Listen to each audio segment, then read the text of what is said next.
Louvado seja nosso Senhor Jesus Cristo. Hoje é dia 1º de junho, estamos na terça-feira da 9ª semana do Tempo Comum.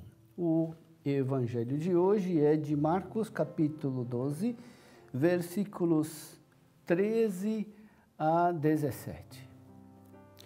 Naquele tempo, as autoridades mandaram alguns fariseus e alguns partidários de Herodes para apanharem Jesus em alguma palavra. Quando chegaram, disseram a Jesus: Mestre, sabemos que tu és verdadeiro e não dás preferência a ninguém.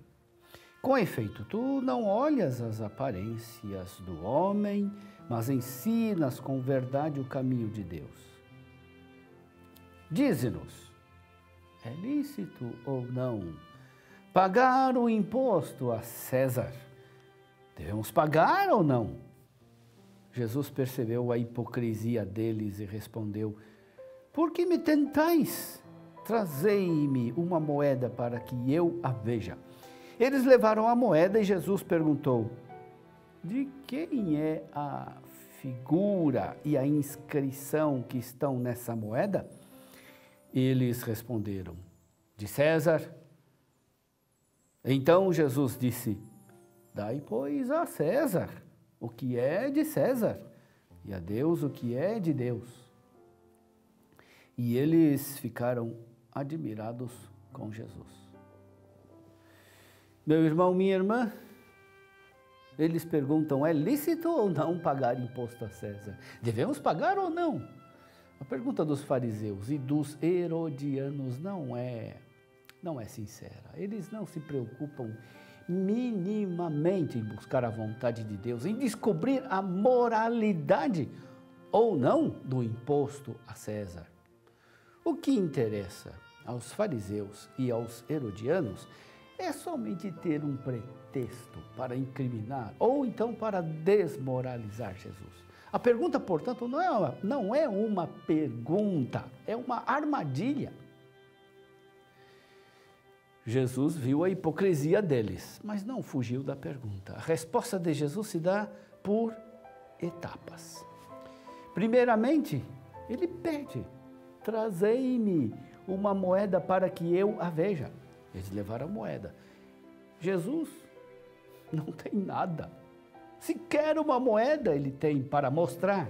Por isso ele deve pedir aos adversários uma moeda.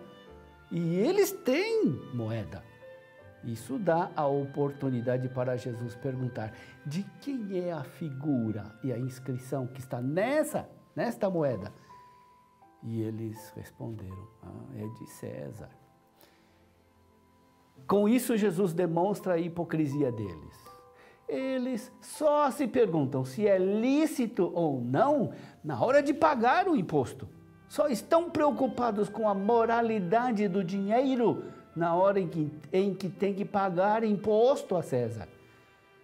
Mas na hora em que eles se aproveitam do dinheiro para comprar e vender, para obter lucros e vantagens, eles não se preocupam minimamente com a moralidade desses atos. Por que só se preocupar com a moralidade do imposto, sem se questionar sobre a moralidade da compra e da venda, dos lucros, do comércio e dos negócios que eles fazem com o dinheiro de César? Será que não fazemos o mesmo? Nós só nos preocupamos com a legalidade das coisas na hora que temos que pagar. Mas na hora que nos beneficiamos do sistema econômico, em que levamos vantagens em nossos negócios, em que fazemos nossas transações econômicas, temos o mesmo cuidado moral, temos a mesma preocupação ética com os nossos atos? Mas a resposta de Jesus vai ainda mais fundo. Ele perguntou: de quem é a figura e inscrição dessa moeda? Eles responderam, envergonhados, embaraçados: é de César. Os adversários de Jesus tinham os bolsos cheios das moedas, cunhadas pelo Império Romano. Nessas moedas estava a inscrição, uma inscrição, Divi Augusti Filius.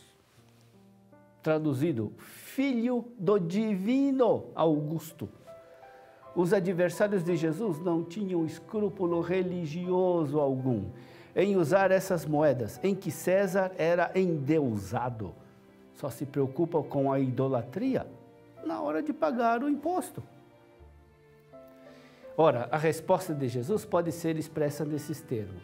Se vocês usam do sistema financeiro do Império Romano sem dramas de consciência, na hora de lucrar, é justo que paguem o imposto para manter o sistema do qual vocês tanto se beneficiam. Por fim, Jesus ainda acrescenta: dai a César o que é de César e a Deus o que é de Deus. Essa afirmação lapidar sintetiza várias outras afirmações. Primeiramente, César não é Deus. Por isso, a César, somente o que compete a César. César não pode exigir das pessoas o que é de Deus. Ele pode somente pedir o que é dele, mas não de Deus. A César, o cristão deve reconhecimento, respeito e também o imposto. Mas a adoração, a vida, o coração, nós só damos a Deus. César não pode reivindicar o que é de Deus. O cristão deve ser um bom cidadão, respeitando as leis, reconhecendo a autoridade dos governantes, deve rezar por eles. Mas o amor absoluto, a adoração, nós só damos a Deus. E só Ele é digno da nossa vida, do nosso sacrifício, da nossa dedicação total.